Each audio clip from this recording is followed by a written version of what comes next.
મિત્રો, પોતાના ઉપર વિશ્વાસ રાખવો એ આપણી પોઝિટિવિટી છે, જેના દ્વારા આપણે શારીરિક અને માનસિક રીતે મજબૂત બનીએ છીએ. જે લોકો એ વાતને સમજી લે છે કે સમય અમૂલ્ય છે, તેઓ જીવનની દરેક સમસ્યાઓનો ઉકેલ લાવી શકે છે. જો સમયનો યોગ્ય ઉપયોગ કરતા શીખી લેશો તો જીવનના દરેક લક્ષ્યને પ્રાપ્ત કરી શકશો. નમસ્કાર, હું છું હેમાંગીની અને સ્વાગત છે આપનું ગુડ ન્યૂઝ ગુજરાતમાં. તો ચાલો શરૂ કરીએ આજનો આપણો કાર્યક્રમ ગુડ ન્યૂઝ ગુજરાત. બંધારણના ઘડવૈયા ભારત રત્ન ડૉક્ટર ભીમરાવ આંબેડકરની જન્મ જયંતિ 14મી એપ્રિલે દેશભરમાં ઉજવવામાં આવી. પણ શું તમે જાણો છો કે દેશને બંધારણની અમૂલ્ય ભેટ આપનાર ડૉક્ટર ભીમરાવ આંબેડકરનો ગુજરાત સાથે એક અનોખો નાતો રહ્યો હતો અને ગુજરાતનું વડોદરા કહેવાય છે તેમની સંકલ્પ ભૂમિ. 14મી એપ્રિલે દેશ સહિત ગુજરાતમાં પણ આંબેડકર જયંતિ ઉજવવામાં આવી. ગુજરાતના વડોદરા શહેરનું આ છે કમાટી બાગ, હાલનું સયાજી બાગ, જ્યાં એક લખાણમાં સયાજી બાગને કહેવામાં આવી છે સંકલ્પ ભૂમિ, બંધારણની રાજધાની. શું છે આ ઐતિહાસિક સ્થળનો ડॉक्टर आंबेडकर जीवन સાથેનો નાતો? बाबा साहब को उच्च शिक्षा के लिए महाराजा सयाजीराव गायकवाड़ जी थर्ड ने विदेश में भेजा, लेकिन इसके पहले भी इसके पीछे भी एक कहानी है. महाराजा एक बार मुंबई जाना हुआ उनका, तो वहाँ के जय महल में ठहरे हुए थे. अम्बेडकर जी उनसे मिलने गए और बातचीत में ये चला कि महाराजा ने कहा उनसे कि मैं तुमको अमेरिका भेजना चाहता हूँ. अम्बेडकर बड़े प्रसन्न हो गए. उन्होंने कहा कि अब तो बहुत अच्छी बात है साहब, मैं जाने को तैयार हूँ, परंतु उसमें एक शर्त थी कि इकरारनामे के अनुसार जो पैसा लगेगा तुम्हारी पढ़ाई का, उस पैसे को तुमको बड़ौदा में सर्विस करके उसको चुकाना पड़ेगा. ये शर्त थी, एक ऋण जैसा था वो. वहाँ से भी उपाधियाँ लेकर के पीएचडी करके एमएससी करके बैरिस्टर बन करके आए अम्बेडकर जी, और 17 में आए वो. जब फिर पहली बार जब यहाँ मिलिट्री में सचिव की जगह उनको रखा गया था. अब क्या हुआ कि बाद में वो जो ऑफिस में लोग जो थे उनके साथ दुर्व्यवहार करने लगे. जहाँ वो नौकरी करते थे सैनिक सचिव के रूप में, फाइलें उठा करके फेंकते थे, उनको छूते नहीं थे. उनके खाने पीने वगैरह की सारी, वो सैनिक क्लब था वहाँ, उस क्लब के लोग भी उनके साथ दुर्व्यवहार करते थे. ये सारी कहानी जो है उन्होंने अपने महाराजा से जाकर के बताई भी सही. महाराजा ने कहा कि देखो ये बहुत संवेदनशील मामला है, ये धैर्य से ही इसको निपटा जाएगा. ऐसा हो नहीं सकता है कि मैं सारे सवर्ण समाज को जो है असंतोष कर लूं अपने राजा का अधिकार प्रयोग करके. तो तुम थोड़ा धैर्य रखो. परंतु वो धैर्य रख नहीं पाए और फिर यहाँ से जो है वो चले गए. जब बाबा साहब यहाँ पर उच्च शिक्षा लेने के बाद यहाँ पर आए, जहाँ पर बाबा साहब रहते थे उन्हें यहाँ तक कि नाम बदल कर रहना पड़ा. एक नाम मैं अभी आपके सामने लेने जा रहा हूँ. बाबा साहब भीमराव जी का, अम्बेडकर जी का नाम वडोदरा में कुछ दिन के लिए यानी 11 दिन के लिए ए दल सोराब जी नाम पड़ा, क्योंकि वो पारसी की धर्मशाला में जो रहते थे वहाँ पर उन्होंने अपना नाम बदला. ये उनकी कंसेंट से बदला. जो पारसी धर्मशाला के मालिक थे वो नहीं चाहते थे कि मैं इनको नहीं रोकूं. उनके मन में बहुत आत्मीय लगाव हो गया था बाबा साहब से. उन्होंने सलाह दी कि आप अपना नाम बदलिए और धर्मशाला में रहिए. लेकिन ये बात छिप नहीं सकी. उधर ऑफिस में उनको परेशान किया जाता था, इधर धर्मशाला के कुछ पारसी के सहयोगियों को, पारसी लोगों को पता लग गया कि एक महार समाज का, अछूत समाज का लड़का धर्मशाला में रह रहा है, और उन्होंने बाबा साहब पर हमला बोल दिया. इस हमले में बाबा साहब ने अपनी बुद्धि से काम लिया और अपनी जान को बचाते हुए कुछ मोहलत मांगी. लेकिन उन्होंने 1-2 दिन की मोहलत नहीं दी, कुछ घंटों की मोहलत दी. और इसी गार्डन के अंदर बाबा साहब ने सयाजी बाग, जो अब इस गार्डन का नाम है, पुराना नाम था कमाटी बाग, इसी गार्डन के अंदर ऐसे भयावह वातावरण में शरण ली. और शरण लेने के बाद में वो बैठे रहे, क्योंकि ट्रेन रात को होने के कारण लगभग 9 बजे ट्रेन थी. वो यहाँ पर बैठ के व्यथित हुए कि मेरे जैसा विद्वान, उसकी ये दुर्दशा जातिवाद के कारण हुई है। तो मेरे जैसे मेरे समाज में या शोषित समाज में जितने लोग शोषण का और गुलामी भरा जीवन जी रहे हैं, उनके ऊपर क्या बीतती होगी। तब बाबा साहब ने यहाँ पर संकल्प लिया कि आज से 5-10 लोग जो मेरे परिवार के सदस्य हैं, वो मेरा परिवार नहीं है। मेरा परिवार इतना छोटा नहीं है। मेरा परिवार वो समस्त शोषित और गुलामी भरा जीवन जीने वाले लोग, जिनका जीवन स्तर पशुओं से भी बदतर हो जी रहे हैं, ऐसे वो समस्त लोग मेरे परिवार के सदस्य हैं या मैं उनके परिवार का सदस्य हूँ। और मैं पूरे जीवन भर उनको इस शोषण और गुलामी भरे जीवन से निकालने के लिए अंतिम सांस तक कोशिश करता रहूँगा। गुजरातनी जे आ મહારાજા છે વડોદરાના, એમની જે એસેમ્બલી હતી એના પણ બાબા સાહેબ આંબેડકર સભ્ય હતા. બાબા સાહેબ આંબેડકર ખૂબ સારું ગુજરાતી બોલતા, ગુજરાતીમાં પ્રવચનો પણ આપતા, એ ભાષણો પણ કરતા ગુજરાતીની અંદર. અને એમના જે સાથીઓ હતા ડૉક્ટર પીજી સોલંકી, એ પણ ગુજરાતના હતા. એમણે પહેલી સંસ્થા બનાવેલી બહિષ્કૃતિકારણી સભા, એમાં પણ ગુજરાતીઓ ઘણા બધા હતા.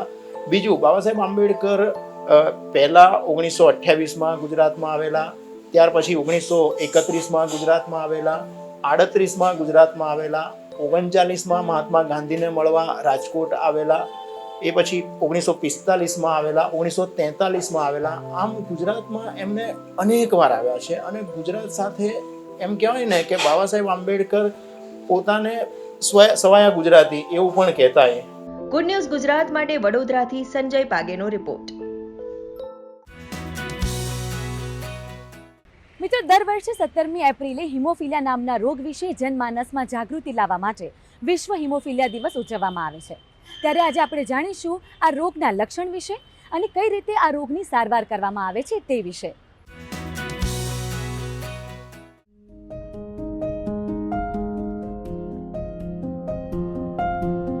હિમોફિલિયા બે પ્રકારના હોય છે, હિમોફિલિયા એ અને હિમોફિલિયા બી.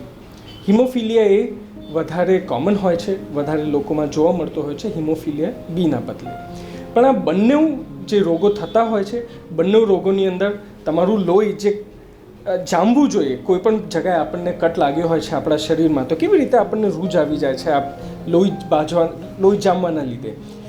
આ જે દર્દીઓ હોય છે એમની અંદર લોહી જામી શકતું નથી, કારણ કે હિમોફિલિયા એની અંદર ફેક્ટર 8 નામનું એક પ્રોટીન છે, એ કામ નથી કરી શકતું. ને હિમોફિલિયા બી છે, એની અંદર ફેક્ટર 9 નામનું પ્રોટીન છે, એ કામ નથી કરતું.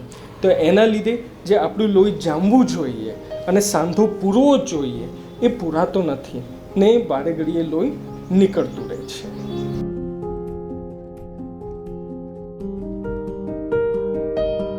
બંને જે રોગો છે એની અંદર ફેક્ટર 8 અને ફેક્ટર 9 નામના જીન છે, જનિત તત્વ છે, જેની અંદર કાં તો કોઈ અક્ષરની ફેરફાર થઈ હોય, કાં તો આખાને આખા અક્ષરો ભૂસાઈ જાય છે. અને ફેક્ટર 8ની ખાસ કરીને 50% લોકોની અંદર અક્ષરોની શ્રૃંખલા જે છે એ આખી ઊંધી થઈ જાય છે, એને ઇન્વર્ઝન પણ કહેવાય છે. એવું જોવામાં આવતું હોય છે. ને ખાસ કરીને જે પુરુષો છે એમની અંદર આ રોગ જોવા મળતો હોય છે.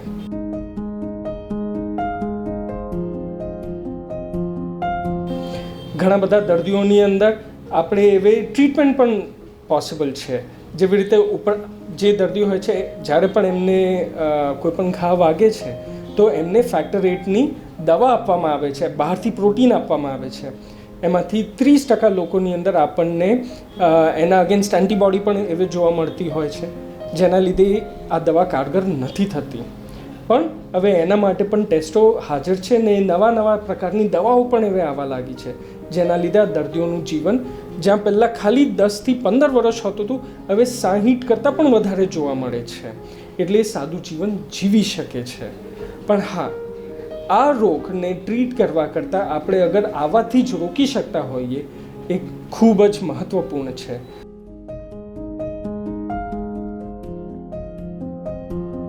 હિમોફિલિયા એક જનીનિક રોગ છે. એક્સ ક્રોમોઝોમ એક્સના રંગસૂત્ર ઉપર એના જે જનીન તત્વ આવેલું હોય એટલે એક્સલિંગ રોગ કહેવાય. એક્સલિંગ ડિસીઝ મીન્સ કે એમાં ફિમેલ્સ એ કેરિયર હોય, એટલે એને જ્યારે મેલ બાળકો થાય ત્યારે 50% એ મેલ જે બાળક હોય, જે મેલ બાળકો એમાં તકલીફ, એ બાળકોમાં તકલીફ આવી શકે. તો એ જાણવાની કેવી રીતે ખબર પડે કે જ્યારે પ્રેગ્નન્સી, જ્યારે કોઈને પણ હિમોફિલિયા હોય, પુરુષ હોય કે સ્ત્રી હોય, જ્યારે હિમોફિલિયા રોગ હોય, કેરિયર નહીં, વાહક નહીં, તો એ જ્યારે પ્રેગ્નન્સી હોય ત્યારે પ્રેગ્નન્સી દરમિયાન એમને જીનેટિક્સ સાયન્સ એટલે જેમ આપણે ગાયનેકોલોજીસ્ટ છે, પેડિયાટ્રિશિયન છે, એ રીતે જીનેટિક સ્પેશિયાલિસ્ટ હોય કે જ્યાં જનીનશાસ્ત્રના સ્પેશિયાલિસ્ટ પાસે જઈ એનું યોગ્ય માર્ગદર્શન લેવું જોઈએ. એ માર્ગદર્શન ત્યાર પછી એમને પ્રોપર ગાઈડન્સ આપે કે ભાઈ તમારે એને પહેલાંની જેનેટિક તપાસ કરાવવી જોઈએ કે ભાઈ આ ફેક્ટર 8 કે ફેક્ટર 9 જે ડિફિશિયન્સી થઈ છે એ જનીન તત્વમાં કયા ડિફેક્ટથી થઈ છે, કયા અક્ષરના ફેરફારથી થઈ છે. એ જાણ્યા પછી પ્રેગ્નન્સી દરમિયાન આપણે પ્રેગ્નન્સીના 13 અઠવાડિયે અથવા 16 અઠવાડિયે એનું જે બાળક હોય બાળકમાંથી પાણી કે એવું લઈને એની તપાસ કરીએ, એનું ડીએનએ ચેક કરી શકાય. અને એ ડીએનએ પરથી આપણે ખબર પડે કે બાળકમાં જે માતા કે પિતામાં જે ખરાબ કોપી જે હિમોફિલિયાની છે આવી છે કે સારી કોપી આવી, તો એના ઉપરથી આપણને સચોટ લગભગ 100% હિમોફિલિયા આવનાર બાળકમાં થશે કે નિદાન થઈ શકે. એટલે આપણે રોગને તો નિદાન કર્યું, રોગને સાથે સાથે એની સારવાર પણ કરી, એ હિમોફિલિયાને પ્રિવેન્શન કરવાની પણ જરૂર છે. તો જ આપણે હિમોફિલિયાને આપણા દેશમાં જો એક ઝુંબેશ લગાવે કે ભાઈ હિમોફિલિયા મારા દેશમાં નહીં જોઈએ, કે નાબૂદ કરવો છે, તો આ બધા એફર્ટ સાથે સારવારની સાથે સાથે પ્રિવેન્શન માટે પણ આપણે અવેરનેસની ખૂબ જ જરૂર છે. મિત્રો, પ્રાણી અને માનવીની મિત્રતા તો સદીઓથી ચાલતી આવી છે, અને એમાં જ્યારે એક શ્વાન અને માનવીની મિત્રતાની વાત આવે તો કહેવાય છે ને કે એક વખત માનવી દગો આપી શકે પરંતુ શ્વાન નહીં. આવી જ એક રસપ્રદ ઘટના બની ખેડા જિલ્લાના નડિયાદમાં, જ્યાં એક ત્યજેલી નવજાત બાળકીની રક્ષા કરી એક શ્વાને. શું છે આ સમગ્ર ઘટના, આવો જાણીએ.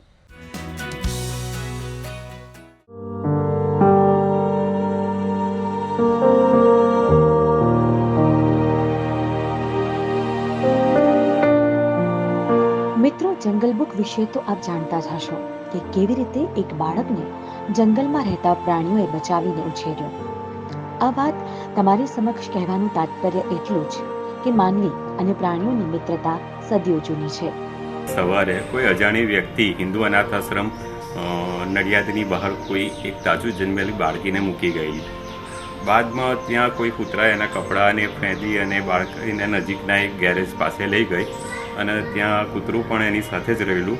અને સવારે ગેરેજના માલિક આવ્યા તો ગેરેજના માલિકે 108ને બોલાવીને નડિયાદ સિવિલ હોસ્પિટલમાં બાળકીને લઈ જવામાં આવી.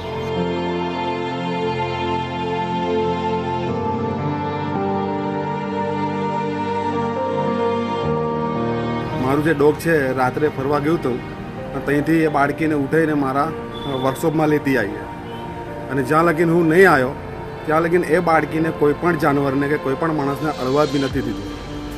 પછી મને 7 વાગે કોલ આવ્યો કે તમારા વર્કશોપમાં આ રીતે એક ડોગ છે અને કોઈને અડવા દેતું નથી, તો પ્લીઝ તમે ફટાફટ આવો. એટલે પછી હું આ કોલ મળતા જ હું ફટાફટ આવ્યો, અને આવીને જોયું તો એક બાળકી બિલકુલ એક એની પર કપડું બી નહોતું અને એ રીતે પડી હતી.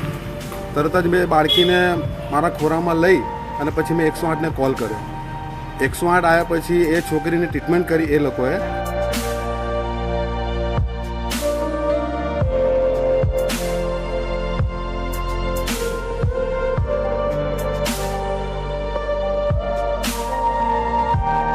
જ્યારે અમે પહોંચ્યા તો બાળક એકદમ એના પલ્સ રેટ ઓછા હતા, બ્રિધિંગ ડિફિકલ્ટી અને એબ્રેશન હતા શરીર પર, અને કૂતરાના નોર્મલી દાંત બેસેલા હતા, તો થોડું લેસરેશન જેવું બી હતું. તો અમે જ્યારે જોયું ત્યારે પલ્સ રેટ જ્યારે લીધું પેશન્ટને ત્યારે એના પલ્સ રેટ ઓછા હતા, બ્રિધિંગ ડિફિકલ્ટી, તો એને કૃત્રિમ શ્વાસ આપ્યો અને એને CPR આપી અને એના પલ્સ રેટ વધારે હતા. ERCP એડવાઇસ પ્રમાણે અમે એને પ્રાઇમરી ટ્રીટમેન્ટ ગાડીમાં અંદર આપી. પરંતુ બાળકીની તબિયત ના તંદુરસ્ત હોય અને કૂતરાના પણ અમુક નિશાન હોય, બાળકીને તાત્કાલિક અમદાવાદ સિવિલ હોસ્પિટલમાં દાખલ કરવામાં આવેલી. અમદાવાદ સિવિલ હોસ્પિટલમાં ઓલમોસ્ટ 22 દિવસ એની સારવાર કરવામાં આવી. બાળકીના માતા પિતાની શોધખોળ ચાલુ છે. બાળકી અત્યારે અનાથ આશ્રમમાં સોંપવામાં આવી છે. તારીખ 28ના રોજ બાળકીની તંદુરસ્તી સારી હોય અમદાવાદ સિવિલ હોસ્પિટલમાં રજા આપતા ચાઇલ્ડ વેલફેર કમિટીના હુકમથી માતૃછા અનાથ આશ્રમમાં બાળકીને રાખવામાં આવેલી છે. હાલ બાળકી તંદુરસ્ત અને સરસ છે, અને સંસ્થાના સિસ્ટર્સ એની ખૂબ કાળજી લઈ રહ્યા છે. ઈશ્વરે પશુઓને વાણી એટલે કે બોલવાની શક્તિ નથી આપી, પરંતુ સમજણ શક્તિ આપણા મનુષ્ય કરતાં પણ 2 ગણી વધારે આપી છે, જેનું ઉદાહરણ આ નવજાત બાળકીને બચાવી આ શ્વાને આપ્યું છે. ગુડ ન્યૂઝ ગુજરાત માટે ખેડાથી કલ્પેશ તલાટીનો રિપોર્ટ. મિત્રો, ક્યારેક કરવામાં આવેલ એક નાનકડી પહેલ પણ લોકોને પ્રેરણા આપી જાય છે. આવું જ એક કાર્ય કર્યું છે મહેસાણાના એક નિવૃત્ત એન્જિનિયરે, કે જેમણે પોતાના ખેતરમાં સોલાર પ્લાન્ટ સ્થાપીને અન્ય ખેડૂતોને વીજળીનું વિતરણ કર્યું છે. ત્યારે આજે જાણીશું આ વિશેની સમગ્ર માહિતી.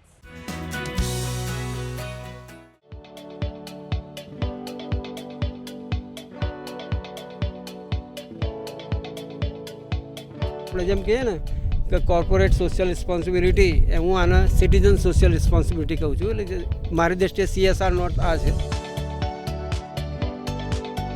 આ સોલાર પ્લાન્ટના જે દ્રશ્યો આપ નિહાળી રહ્યા છો તેના દ્વારા વીજળીનો મબલખ જથ્થો ઉત્પન્ન કરવામાં આવે છે, જેને આસપાસના ખેડૂતોને ખેત ઉત્પાદન માટે નિઃશુલ્ક આપવામાં આવે છે. જી મિત્રો, આ શક્ય બન્યું છે વિસનગરના એક જાગૃત એન્જિનિયર દ્વારા. મહેસાણાના વિસનગરના ભાલક ગામના આ નિવૃત્ત ઇલેક્ટ્રિકલ એન્જિનિયર રમેશભાઈ પટેલ છે, જેમણે પોતાના અનુભવ, સમજસૂઝ તેમજ સેવાકારીના ઉમદા ભાવ સાથે અનોખી પહેલ કરી છે, જેમાં તેમણે પોતાની 3 વીઘા જમીન પર 1322 સોલાર મોડ્યુલ દ્વારા વિસનગર તાલુકાનો પ્રથમ વિશાળ સોલાર પ્લાન્ટ સ્થાપ્યો છે. માહિતી તો હતી કે સોલાર પ્લાન્ટ નાખી શકાય. એના ગુજરાત ગવર્મેન્ટની જે 2019ની સ્મોલ સ્કેલ ડિસ્ટ્રીબ્યુટેડ સ્કીમ જે આવી, મેં આ પ્લાન્ટ નાખવાનો વિચાર કર્યો. અને એનું જે સ્ટ્રક્ચર છે એમાં લગભગ 100 ટન જેટલું સ્ટીલ સ્ટ્રક્ચર વપરાયેલ છે એના માઉન્ટિંગ માટે. અહીં આ પ્લાન્ટ થકી દિવસમાં 50 હોર્સ પાવરના 12 જેટલા બોર ઓપરેટ થઈ શકે તેટલો 600 કિલોવોટ પાવર ઉત્પન્ન થઈ રહ્યો છે, જેના દ્વારા આસપાસના ખેડૂતોને વીજળીની જરૂરિયાત પૂરી થઈ શકે છે, અને તે પણ નિઃશુલ્ક. બેઝિકલી આ પ્લાન્ટની કેપેસિટી 720 કિલોવોટ DC અને 600 કિલોવોટ ACની છે. મેઇનલી આ પ્લાન્ટના અંદર આપણે 550, 545 અને 540 વોટ પાવરની અલગ અલગ સોલર મોડ્યુલ યુઝ કરેલી છે. જે મોડ્યુલ મેઇનલી મોનો પર હાફ-કટ સેલ ટેકનોલોજી ઉપર કામ કરે છે. આ પ્લાન્ટમાં જોડે જોડે આપણે 3 હાઈ ઇફિશિયન્સી ઇન્વર્ટર યુઝ કરેલા છે. જે ઇન્વર્ટરની મદદથી આપણે જે સોલર ઉર્જામાં જે DC પાવર ઉત્પન્ન થાય એ DC પાવરને ઇન્વર્ટરની મદદથી આપણે AC પાવરના અંદર કન્વર્ટ કરીશું. આ પ્લાન્ટમાં ઢળતા આકારે સોલાર પ્લેટ લાગેલ હોય છે, જે ગરમીને શોષી લે છે, જેથી તેની નીચે રહેલ જમીન પર કંદમૂળની ખેતી અને સારું ઉત્પાદન પણ લઈ શકાય છે. આના અંદર આપણે જોઈએ કે સ્ટ્રક્ચર આપણું ઓલરેડી એલિવેટેડ છે, તો આના નીચે આપણે કંદમૂળની ખેતી, નાના નાના પ્લાન્ટેશનની ખેતી, જે નાના આપણે કહેવાય ને ગાજર છે, આપણે મૂળા સમજી શકીએ, બટાકા છે, એની ખેતી આપણે કરી શકીએ. અને આનું બીજું કારણ એ છે કે પેનલના અંદર શું છે કે એની હીટ સિંક જે કેપેસિટી કહેવાય ને એ સારી હોય, એટલે નીચે ઠંડક આપણને સારી મળી રહે. એક નિવૃત્ત કર્મચારીના અનુભવ અને સેવા ભાવના કારણે આસપાસના ઘણા બધા લોકો સારો લાભ મેળવી રહ્યા છે.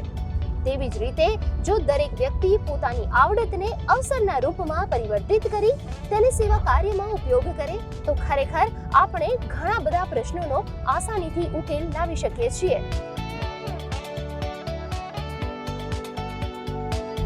ગુડ ન્યૂઝ ગુજરાત માટે મહેસાણાથી રોનક પંચાલનો રિપોર્ટ. મિત્રો, કેટલીક વાર રોગોની સારવારમાં પરંપરાગત ચિકિત્સા પદ્ધતિ કરતાં વૈકલ્પિક ચિકિત્સા પદ્ધતિ ઘણી ફળદાયી નીવડે છે. અને એવી જ એક વૈકલ્પિક ચિકિત્સા પદ્ધતિ છે હોમિયોપેથી. દર વર્ષે હોમિયોપેથીની જાગૃતિ લાવવા માટે 10મી એપ્રિલે હોમિયોપેથી ડે ઉજવવામાં આવે છે. તો આવો જાણીએ કે રોગોની સારવારમાં હોમિયોપેથી કઈ રીતે કામ કરે છે અને કઈ રીતે તેની સારવાર થાય છે. આપણા ભારતમાં આદિકાળથી ઋષિ મુનિઓના સમયથી ચિકિત્સા પદ્ધતિનું નિર્માણ થયેલું છે. સુશ્રુત, પતંજલિ જેવા ઋષિ મુનિઓએ ચિકિત્સાની વિવિધ રીતો, જીવન જીવવાની શૈલી, યોગ અભ્યાસ માટેના પુરાણો આપણને આપેલા છે. હાલના સમયમાં પરંપરાગત એલોપેથીથી તો સૌ કોઈ માહિતગાર છે, પરંતુ સમયના બદલાવ સાથે ઘણી બધી વૈકલ્પિક ચિકિત્સા પદ્ધતિઓ વિકસી છે, અને તેમાં પણ યુરોપના દેશ જર્મનીમાં જેનો ઉદ્ભવ થયો છે તેવી એક ચિકિત્સા પદ્ધતિ છે હોમિયોપેથી. હોમિયોપેથીનો ઉદ્ભવ એકચ્યુઅલી 1796 કહેવાય છે કે ત્યારે એનો ઉદ્ભવ થયો. જે શોધક હતા ડૉક્ટર સેમ્યુઅલ હનેમાન, એવું કહેવાય છે કે જે સબસ્ટન્સ એની ક્વોલિટીથી ડિઝીઝ પ્રોડ્યુસ કરી શકે એ ડિઝીઝને ક્યોર બી કરી શકે. આ હોમિયોપેથીનો બેઝિક સિદ્ધાંત છે. આમ જોવા જાઓ તો બહુ બધા લોકો એવું કહે છે કે હોમિયોપેથી સુડો સાયન્સ છે, એ ખાલી કહે જ છે, પણ એનું જો મટીરિયલ ટેસ્ટ કરો તો અંદરથી કશું મળતું નથી, રાઈટ, ખાલી રેક્ટિફાઈડ સ્પિરિટ સિવાય. તો હોમિયોપેથી એવા સિદ્ધાંત પર કામ કરે છે કે એ ડાયનામિક લેવલ, એટલે લાઈક આપણી સાદી ગુજરાતી ભાષામાં કહીએ તો આત્મા સાથે સરખાવીએ, લાઈક એ ટાઈપનું કે જે દેખાતી નથી પણ એવી શક્તિથી એ ઇફેક્ટ કરે છે, રાઈટ. તો હવે એ ડાયનામિક પાવર પ્રોડ્યુસ કરવા માટે એને ડાયલ્યુટ ફોર્મ કરવામાં આવે છે અને એ જે બી સબસ્ટન્સ હોય, એઝ ફોર એક્ઝામ્પલ તમે તુલસી માની લો કે કોઈ ડ્રગ તુલસીમાંથી બને છે, તો એમાં તુલસીનો 1% પોર્શન હોય અને બાકીનો 99% પોર્શન રેક્ટિફાઈડ સ્પિરિટનો હોય. એટલે એને મિક્સ કરીને એની અમુક એવી પ્રોસેસ કરે કે જેનાથી એની અંદર રહેલી શક્તિ છે એ ધીરે ધીરે છૂટી પડે અને એ એવી ડાયનામિક પાવરમાં તમને મળે. જેમ કે આપણી લાઇટ છે, તો આપણે એને ડાયનામિક કહી શકીએ કે આપણે સ્વિચ ચાલુ કરીએ અને લાઇટ શરૂ થઈ જાય, તો એ ડાયનામિક કહી શકીએ. આપણને એની પાછળનું એનર્જી નથી દેખાતી, ઉર્જા નથી દેખાતી, પણ લાઇટ ચાલે છે. હવે આ બધી જ મેડિસિન જે લિક્વિડ ફોર્મમાં હોય એને તમે જે કહો છો સાબુદાણાની ઝીણી ગોળીઓ ગ્લોબ્યુલ ફોર્મમાં આપતા હોય છે કે એ ગ્લોબ્યુલ ઝીણી ગોળીઓ હોય એની અંદર ટીપા પાડે અને પછી એ દવા આપે. એ ઝીણી ગોળીમાં ટીપા પાડે એટલે એ ગોળી છે એ ટીપાને એબ્ઝોર્બ કરી લે અને પછી એની ઇફેક્ટ કરે. એટલે એ જે સાબુદાણા જેવી ગોળીઓ છે એ તમારું એક ટાઈપનું મેડિસિન લેવાનું વેહિકલ છે, મતલબ માધ્યમ છે કે જેના થ્રુ તમે લિક્વિડ લો છો. ઘણા લોકો લિક્વિડ સીધું પણ આપતા હોય છે પાણીમાં નાખીને, રાઈટ. હવે આ મેડિસિન અસર કેવી રીતે કરે છે? તો હવે આ તમે જ્યારે લો તો તમને એવું કહેતા હશે કે એ ખાધાના 10 મિનિટ પહેલાં પછી કશું લેવાનું નહીં કે લસણ ડુંગળીવાળું નહીં ખાવાનું. એવું નથી કે તમે દવા શરૂ કરો એટલે કાયમી લસણ ડુંગળી બંધ કરી દેવાના, પણ દવા લીધી હોય એની 10 મિનિટ આગળ અને 10 મિનિટ પાછળ એવું કોઈ સબસ્ટન્સ નહીં લેવાનું કે જેનાથી મોંમાં વાસ આવે. એનું કારણ એવું છે કે આ બધી દવાઓ તમે મોંમાં લો એટલે મોં છે એ એન્ડિંગ છે એક જાતનું. બધી નર્વ રૂટ અહીંયા આગળ એન્ડ થાય મોંમાં.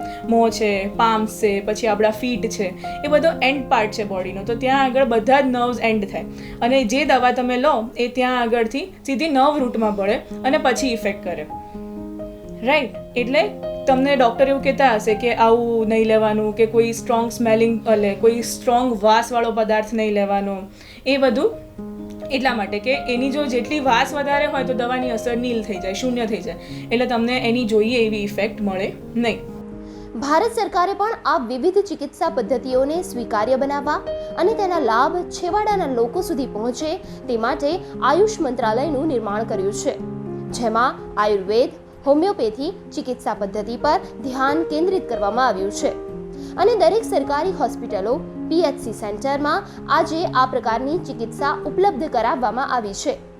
मंत्रालय अपनी विभिन्न केंद्र प्रायोजित योजनाओं के माध्यम से भारत में होम्योपैथी को लोगों की पसंद का केंद्र बनाने तथा इसके विस्तार का समर्थन करता है. केंद्रीय होम्योपैथिक अनुसंधान परिषद होम्योपैथी में एक शीर्ष निकाय वैज्ञानिक अनुसंधान के विभिन्न पहलुओं में अनुसंधान के लिए जिम्मेदार है. કોરોના મહામારીમાં પણ આ પ્રકારની ચિકિત્સા પદ્ધતિઓ ઘણી કારગત સાબિત થઈ હતી. ત્યારે હાલમાં જ હોમિયોપેથીની જાગૃતિ માટે 10મી એપ્રિલે હોમિયોપેથી ડે પણ ઉજવીએ છીએ અને આ પ્રકારની ચિકિત્સાના વિકાસ, સંશોધન તથા ઔષધિ નિર્માણ હેતુ વિશ્વ આરોગ્ય સંસ્થા WHO ડિરેક્ટર જનરલ આવનારા દિવસોમાં ગુજરાત આવી રહ્યા છે. જામનગરમાં ટ્રેડિશનલ મેડિસિનના ગ્લોબલ સેન્ટરનું તેઓ ઉદ્ઘાટન કરશે. કુદરતે એટલું અલ્ટિમેટ મિકેનિઝમ બોડીમાં બનાવ્યું છે કે એ એની જાતે લડી જ લે છે. બ્રેન એને ઓર્ડર આપે અને એની સામેના એન્ટીબોડી પ્રોડ્યુસ થાય. એટલે હોમિયોપેથી મેડિસિન છે નર્વ થ્રુ એક્ટ કરે છે. એટલે પહેલી વસ્તુ તો એ જ છે કે એના એ કોઈ ડિઝીઝ પર સીધી અસર નહીં કરે. જેમ કે તાવ આવ્યો છે તો એનો મતલબ એવો નહીં કે ભાઈ તમે તાવ આવ્યો તો તાવ બંધ થઈ જાય એવી દવા આપો. It is not like that. એ હોમિયોપેથીનો આ સિદ્ધાંત નથી, રાઈટ. તાવ આવ્યો તો એ મેડિસિન એવી રીતના ઇફેક્ટ કરશે કે એ તમારી સીધી ઇમ્યુન સિસ્ટમ પર અસર કરશે અને પછી બોડીને એટલું સ્ટ્રોંગ બનાવશે કે એની સામે લડી શકે. એટલે એના એવી રીતના રોગની ટ્રીટમેન્ટ થશે, કોઈ પણ પ્રકારનો રોગ. આપણો ભારત દેશ એ સૌનું કલ્યાણ, સર્વે સંતુ નિરામયાનો ઉદ્દેશ્ય રાખે છે અને એટલે જ સમગ્ર વિશ્વમાં ભારત એ યોગ ગુરુ બનીને આગળ આવ્યો છે. આપણે માનવ માત્રના કલ્યાણ હેતુ કાર્ય કરીએ છીએ, ત્યારે આ પ્રકારની વૈકલ્પિક ચિકિત્સાથી લોકોના દર્દ બીમારીથી સૌ કોઈને રાહત મળશે તેવી અભ્યર્થના. ગુડ ન્યૂઝ ગુજરાત માટે અમદાવાદથી નિકેતા શુક્લનો રિપોર્ટ. તો મિત્રો, આ હતો આજનો અમારો કાર્યક્રમ ગુડ ન્યૂઝ ગુજરાત. આપ અમને આવી જ ગુડ ન્યૂઝ મોકલી શકો છો. અમારું ઈમેલ આઈડી છે goodnewsgujarat@gmail.com. આપ અમારો આ એપિસોડ અમારી YouTube channel DD news Gujarati પર પણ જોઈ શકો છો. તો દર્શક મિત્રો, ફરી મળીશું આવતા સપ્તાહે આવી જ કેટલીક ગુડ ન્યૂઝ સાથે. ત્યાં સુધી રજા આપશો. નમસ્કાર.